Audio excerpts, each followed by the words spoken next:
नमस्ते बच्चों।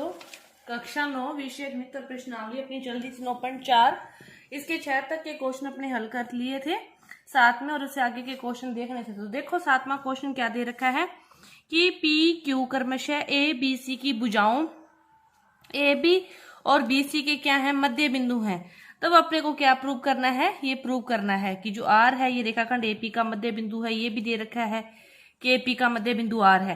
तो अपने को ये सारे प्रूव करने हैं। मध्य बिंदु दे रखा है तो अपने वो क्षेत्रफल वाली बात है कि जो माध्यिका होती है मध्य बिंदु, उसको दो समान क्षेत्रफल वाले भागों में बांटती है। अब देखो ए पी क्यू की बात करें, अपने त्रिभुज ए, इसको क्यू को मिला दो, इसकी मध्य बिंदु ये आर है, तो इसको दो समान भागों में बांटेगी ना ये। तो अब देखो त्रिभुज ए पी क्यू में क्या लिखोगे कि जो आर क्यू है वो उसकी क्या है, माध्यिका है। तो इसीलिए area of P Q R, अपने को यहाँ पे क्या चाहिए, पी क्यू आर चाहिए, उसी का एरिया क्या होगा, 1/2 हो जाएगा इस पूरे का, क्योंकि आधे आधे समान में बांटेगी। तो एरिया ऑफ क्या हो जाएगा, ए पी क्यू, समीकरण नंबर 1। इसी तरह अपने बात करें अब ए क्यू बी की। ए क्यू बी में क्या है, ए क्यू बी में ये इसकी माध्यिका है, पी क्यू इसकी माध्यिका है। यहाँ पे लिख दोगे कि पी क्यू क्या है, इसकी माध्यिका है। तो area of A B Q या क्यू बी का क्या हो जाएगा फिर, 1/2 area of A B C की, 1/2 area of A B Q. A B Q का ये इसकी माध्यिका है, तो इस पूरे का ये क्या हो जाएगा, आधा हो जाएगा। ठीक है, समीकरण नंबर ये क्या होगी, 2 होगी। अब अपने बात करें त्रिभुज ए बी सी की। ए बी सी की माध्यिका क्या होगी, ए क्यू। ए क्यू इसकी माध्यिका होगी। तो किसी एक पार्ट का जो अपने को चाहिए उसी के अकॉर्डिंग देखो ए बी सी माध्यिका होगी ए बी सी की ए क्यू। तो ए बी क्यू का इसके अकॉर्डिंग मान क्या आएगा, 1/2 ए बी सी, 1/2 ए बी सी। इसका तो 1/2 ए बी क्यू आएगा, सॉरी ए बी क्यू, हाँ इसका आएगा ना आधा, जिसकी माध्यिका होती है उसका आधा होता है। तो इसमें क्या आएगा कि ए बी सी का जो आएगा अपने पास एरिया ऑफ, अब ए बी क्यू जो आएगा वो क्या आएगा, 1/2 एरिया ऑफ क्या आ जाएगा, ए बी सी, समीकरण नंबर 3 कि ए बी इसका माध्यिका है ए बी सी की, तो इसको 2 भागों में बांटेगी। तो इसका अब देखो इन दोनों समीकरण से देखें, अपने इक्वेशन तीनों से देख लो, वैसे तो 1 2 3 तीनों से देखें तो यहाँ पे क्या है, एरिया ऑफ क्या है, पी क्यू आर। अब देखो area of P Q R, यहाँ पे क्या है, ए पी क्यू, यहाँ पे ए पी क्यू की जो वैल्यू आई वो अपने पास आई ये वाली। ठीक है, 1/2 रख दो, ए पी क्यू की जगह ये रखेंगे तो 1/2 आएगा, ए बी की जगह फिर ये रखेंगे फिर 1/2 आएगा, और क्या आ जाएगा, एरिया ए बी सी। 1/2, 2 दूनी 4 दूनी 8 क्या आ गया, 1/8 एरिया ऑफ क्या आ गया, A B C. 1/8 area of A B C, समीकरण नंबर क्या बन गई, 4 बन गई। अब अपने को ए आर सी चाहिए, तो अपने अब ए आर सी लेते हैं। क्या लेते हैं, ए आर सी, ये वाला त्रिभुज लेते हैं ए आर सी।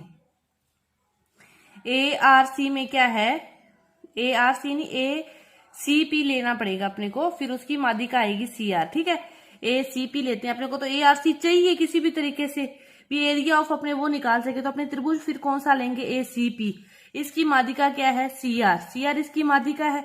तो area of A R C कि ए आर सी का एरिया क्या हो जाएगा, 1/2 area of A P C, समीकरण नंबर क्या आ गई, 5 आ गई। इसी तरह अपने ए बी सी की माध्यिका पी सी है, ए बी सी की माध्यिका पी सी है, तो area of A P C क्या आ जाएगा, 1/2 एरिया ऑफ क्या आ गया, ए बी सी, समीकरण नंबर 6। अब देखो 5 व 6 से ए आर सी की अपने वैल्यू निकालें, ए आर सी की वो क्या आएगी, 1/2 ए बी सी, ए पी सी की जगह फिर ये आ जाएगा 1/2 एरिया ऑफ क्या आ गया, ए बी सी। 1/2 क्या हो गया, 1/4 area of A B C, समीकरण नंबर ये बन गई 7। 4 तो अपने पास ये थी, 7 ये रही थी। अब 4 और 7 से पी क्यू आ रहा है, ये इसका तो कोई दिक्कत नहीं है, ये तो इधर ऐसे ही पड़ा रहेगा। आप यहाँ पे लिखोगे 4 व 7 से। ठीक है, अब पी क्यू आर है एरिया, वो तो लेफ्ट साइड अपनी जो प्रूव करनी है वो है ही है, अपने को तो राइट साइड चाहिए। राइट साइड में यहाँ पे क्या है, 1/8 बीसी, और यहाँ पे क्या है, 1/4 बीसी। ठीक है, अपने 1/8 को क्या लिख सकते हैं, 1/2 गुना 1/4 area of A B C. अब 1/4 ABC किसके बराबर है, ARC के। तो 1/2 गुना क्या आ जाएगा, एरिया ऑफ ARC। यही हमें क्या करना था, प्रूव करना था। वही क्या हो गया, प्रूव हो गया जो हमें प्रूव करना था। अब देखो सेकंड में अपने को क्या प्रूव करना है। सेकंड में अपने को प्रूव करना है कि RQC 3/8 ARBC। अपने को क्या चाहिए, RQC चाहिए। RQC कौन सा है, RQC ये वाला है, ठीक है। RQC के लिए फिर अपने RQC का क्षेत्रफल किसके बराबर होगा, यहाँ पे कोई माध्यिका तो है नहीं। अब RQC में कोई माध्यिका दिखाई दे रही है क्या, नहीं दिखाई दे रही।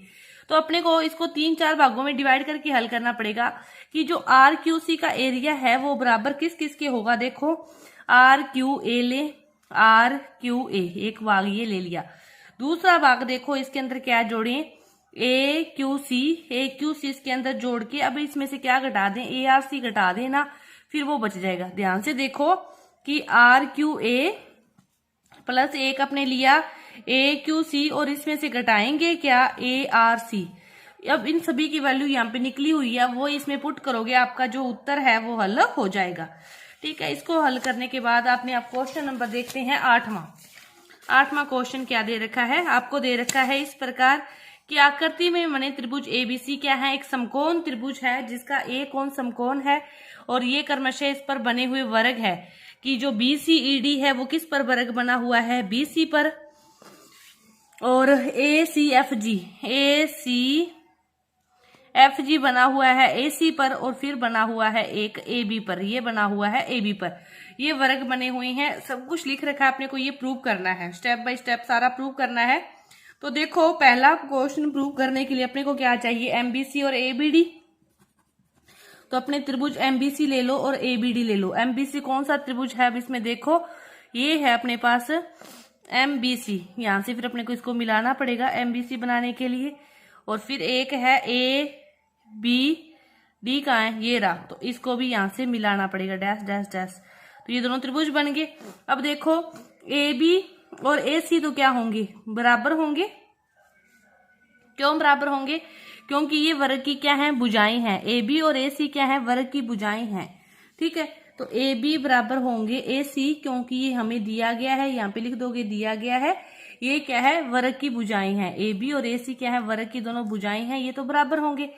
अब देखो अपने को क्या है, कोण MBC, ये वर्ग MBC, और दूसरा कोण है अपने देखें कौन सा कोण होगा, ABD। MBC कोण और ABD ये दोनों कोण क्या होंगे, 90 डिग्री होंगे। ये दोनों कोण क्या होंगे, 90 डिग्री होंगे, प्रत्येक 90 प्लस ABC।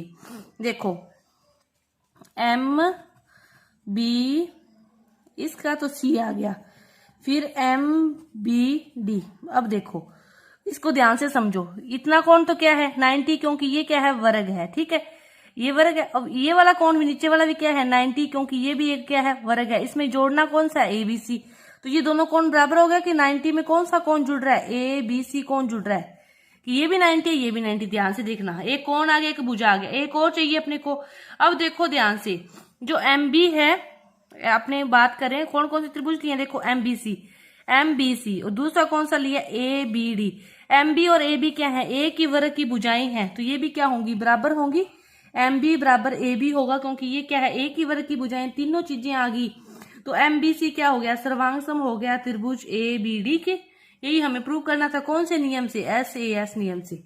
ये पहला हो गया। अब दूसरा देखो, दूसरा प्रूव करना है अपने को कि ABYXZ और ABMN ये दोनों क्या है, इनका दोनों का एरिया है वो क्या है, बराबर है। दोनों का एरिया क्या है, बराबर है, ये हमें प्रूव करना है। ठीक है, इसको प्रूव करने के लिए देखो जो त्रिभुज है MBC त्रिभुज, और अपने बात करते हैं, देखो इसको ABMN ये दोनों क्या है, एक ही धार पर बने हैं। MBC ये त्रिभुज और ABMN ये दोनों क्या है, एक ही धार MB पर बने हैं। तो एरिया ऑफ MBC का क्या होगा, 1/2 एरिया ऑफ ABMN। समीकरण नंबर 1 ले लो, ये दोनों का एक ही हो गया। अब देखो अपने से एक पहले पोर्शन इसको हल करें तो ये वाला काम आएगा अपने इसमें। तो पहले इसको हल करते हैं अपने, ये यहाँ तक पड़ा है। तीसरे को हल करने के लिए देखो क्या करते हैं अपने, कि इसको हल करने के लिए अपने लेना पड़ेगा त्रिभुज ए बी डी और कौन सा एक आधार पर बने हैं, बी वाई एक्स जेड नहीं डी सॉरी, ये को दोनों एक ही आधार किस पर बने हुए हैं, बी डी पर बने हुए हैं। ये दोनों क्या हैं, एक ही आधार पर बने हैं। तो area of A B D क्या होगा, बराबर होगा 1/2 area of B by X D के। ठीक है ए। अब देखो अपने इससे पहले सिद्ध कर चुके हैं कि ये दोनों क्या है, सर्वांगसम है, कि एरिया ऑफ फिर एमबीसी का क्या होगा, बराबर होगा एरिया ऑफ किसके, ए बी डी के। ये क्या होगा, इसके बराबर होगा। समीकरण नंबर 2 इसके बराबर हो गया। अब देखो इन दोनों समीकरणों से क्या हो जाएगा, फिर ये एबीसी एबीडी किसके बराबर होगा, एमबीसी के। तो एरिया ऑफ एमबीसी क्या हो जाएगा, कि ये इसके बराबर है और ये इसके बराबर है, तो ये इसके बराबर हो जाएगा MBC 1/2 area of B by X D के। अपने को क्या चाहिए, V Y of X D, 2 इधर चला जाएगा, यही हमें प्रूव करना था। ध्यान से देखो, तो अपना जो प्रूव करना था वो आ गया, बी वाई एक्स डी क्या हो गया, बराबर हो गया 2 एरिया एम बी सी। ये हमें प्रूव हो गया। अब देखो इसकी बात करें, एम बी सी किसके बराबर आएगा, 1/2 इसके। एम बी सी किसके बराबर आ रहा है, इसके बराबर आ रहा है ना, इसमें इसकी जगह रख दें एम बी सी की जगह, तो क्या आ गया 1/2 area B by X D बराबर 1/2 area A B M N. तो 1/2 से 1/2 कट के यही हमें क्या करना था, प्रूव करना था इसमें। तो ये बाकी के जो पार्ट हैं वो खुद आप देख के करने का प्रयास करोगे, एक ही आधार पर देखने हैं और प्रूव करना है, क्षेत्रफल प्रूव करना है कि उस त्रिभुज का क्षेत्रफल चतुर्भुज के क्षेत्रफल का क्या है, आधा है। सारे इसी पर हैं। सर्वांगसम करने के लिए वर्ग है, वर्ग का कोण 90 डिग्री आ जाएगा, इसमें वर्ग की भुजा आ जाएंगी 2, एक कोण 90 डिग्री आ जाएगा, ये सर्वांगसम हो जाएगा। बस समझने की कोशिश करनी है और कुछ भी नहीं है, सौखे से क्वेश्चन आपके हल हो जाएंगे। तो आपकी ये जो प्रश्नावली है 9.4 ये पूरी हुई। धन्यवाद।